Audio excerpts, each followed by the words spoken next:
El presidente de la República, Andrés Manuel López Obrador, está por presentar su tercer informe de gobierno, el tercero por lo menos en la nomenclatura, en el orden tradicional y según lo que ordena la Constitución mexicana. ¿Qué significa este tercer informe? ¿Cómo está el gobierno del presidente López Obrador en este momento? ¿Qué viene después, si se puede prever?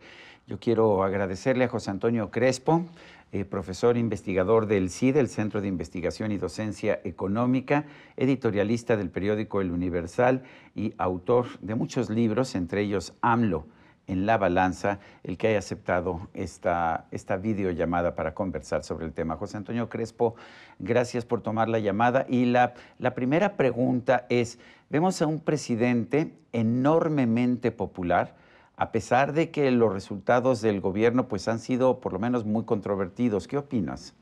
Mira, la popularidad, hay que recordar, ha habido otros presidentes que a mitad del sexenio estuvieron también bastante altos en popularidad. Es el caso de Fox, incluso de Calderón, no el de Peña Nieto. Pero, ¿en qué se traduce esa popularidad? Por un lado, efectivamente las encuestas reflejan que muchas de esas personas no valoran bien sus resultados en algunos de los temas centrales, en el combate a la pobreza, en la economía, en la salud y en la seguridad. No lo valoran bien. No es el mismo 60% que tiene de apoyo, no es lo mismo a la hora de valorar los resultados en estos temas que son centrales. Por otro lado, recordemos también que, por ejemplo, Fox y Calderón, teniendo una popularidad parecida, si no es que un poco superior a la que ha tenido López Obrador en este tercer año, a sus partidos no les fue muy bien en la elección intermedia, bajaron mucho. Y es el caso también de Morena. Morena obtuvo en la elección de este año 34% del voto. Entonces, ¿dónde está ese 60%? Es un apoyo difuso, digamos, ¿no? Una parte es apoyo duro, desde luego, pero lo demás es un poco apoyo difuso que no se traduce en votos a su partido, que sería lo importante, y que no están reflejando una valoración de sus resultados.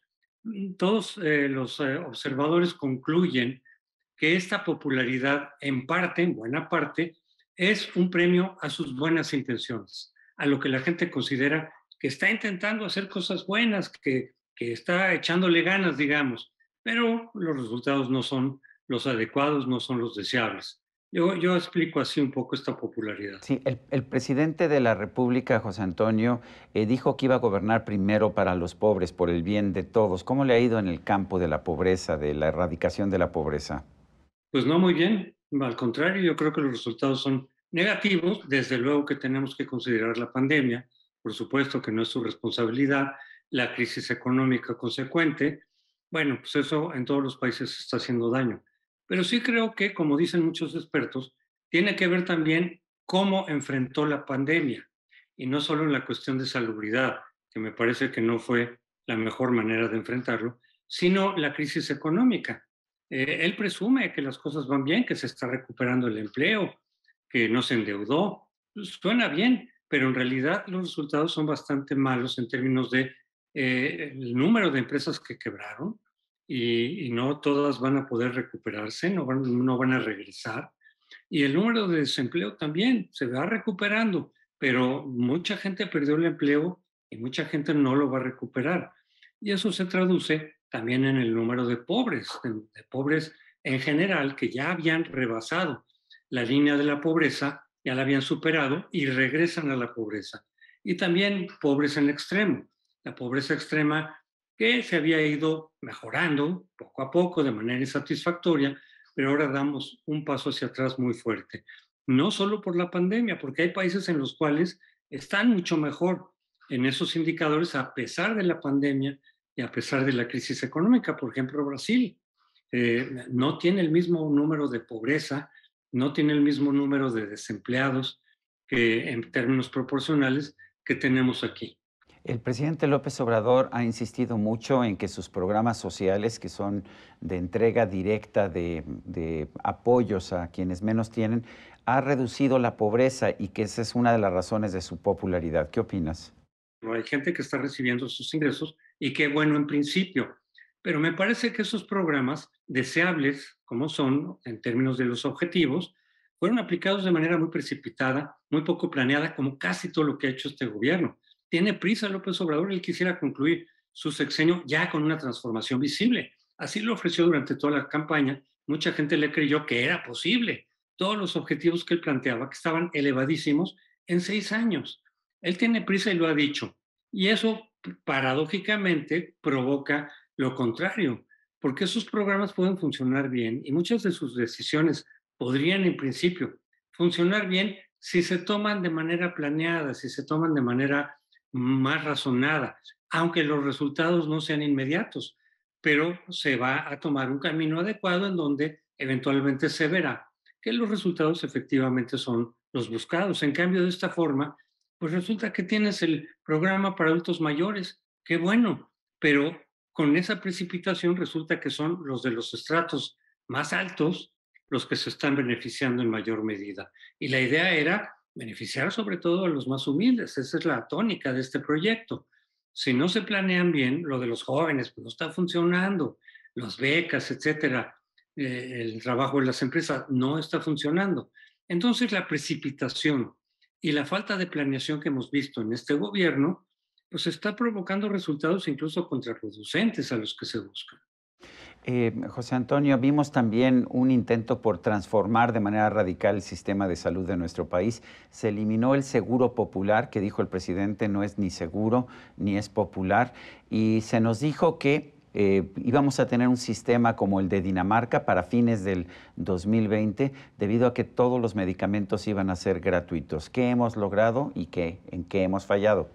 Pues no, mira, ese es otro de los casos en los cuales hubo precipitación. Lo malo es que lo hace también, no solo por la prisa, sino por cuestiones simbólicas de su persona. Todos aquellos programas que no fueron realizados por él, que no fueron instaurados por él, los quita, no los quiere dejar como parte del neoliberalismo. En el neoliberalismo, con todo lo que se le pueda criticar, hubo muchos programas sociales, el PAN, partido de derecha, conservador, lo que se quiera, el seguro popular, los comedores comunitarios, las guarderías para niños, normalmente para mamás de pocos ingresos.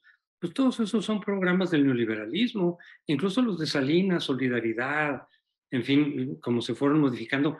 ¿Eran insuficientes? Sí, por supuesto, somos un país con muchos problemas económicos, pero aportaron, ayudaron, eran programas sociales dirigidos a los más pobres también. No solo López Obrador piensa en eso.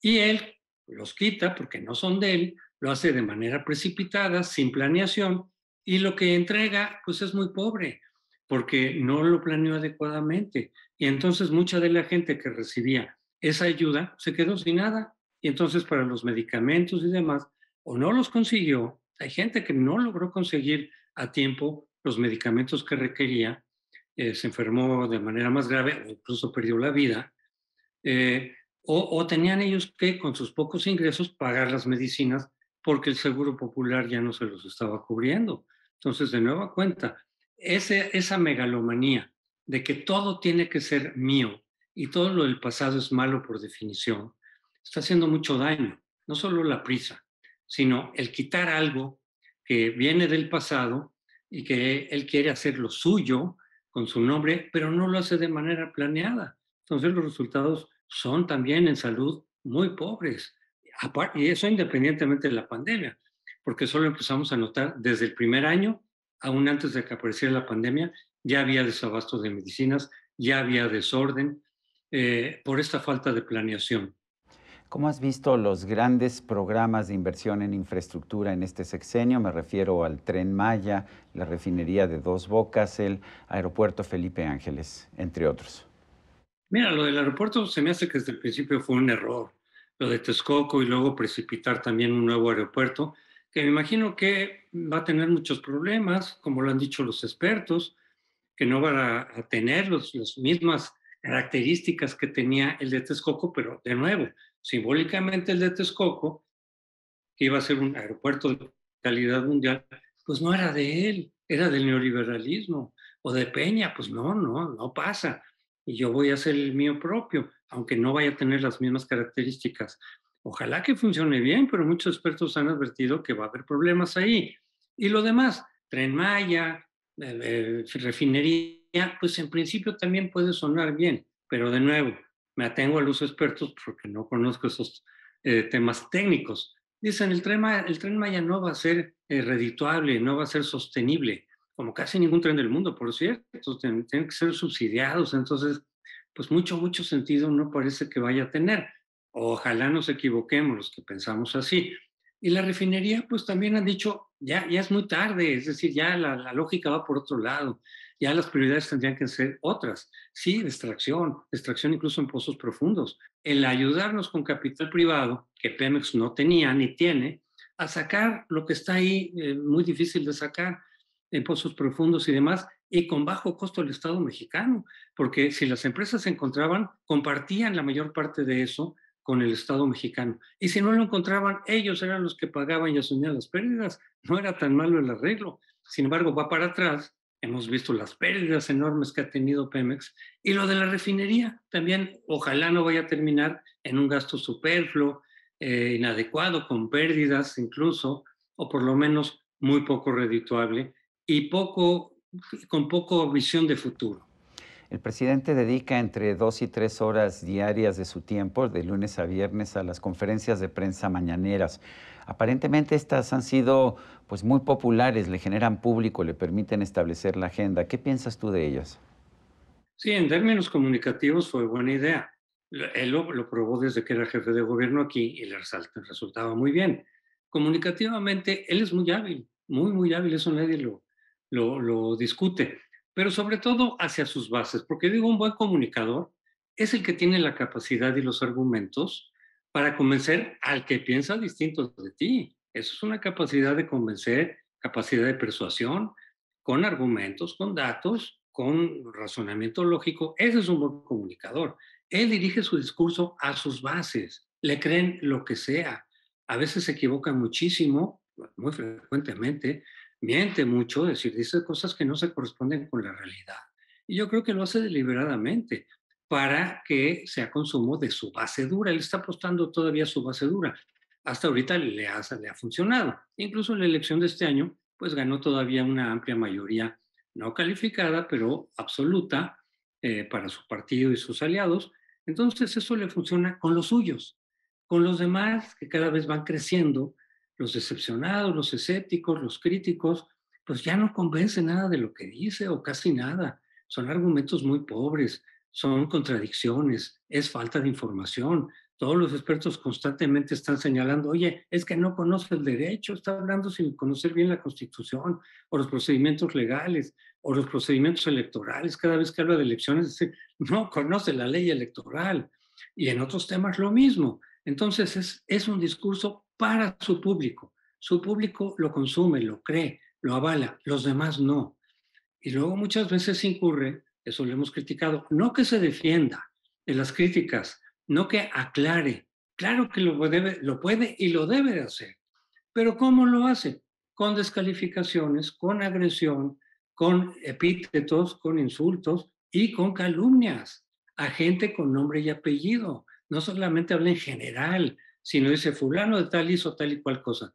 Y sale y dice, no es cierto, yo no lo hice, no estaba en ese cargo, en fin, y no, ni siquiera se disculpa, ni siquiera dice una disculpa porque dije algo que no era correcto. No, sigue calumniando, insultando, lo repito, a gente concretas, con acusaciones concretas, es una gran irresponsabilidad lo que hacen las mañaneras.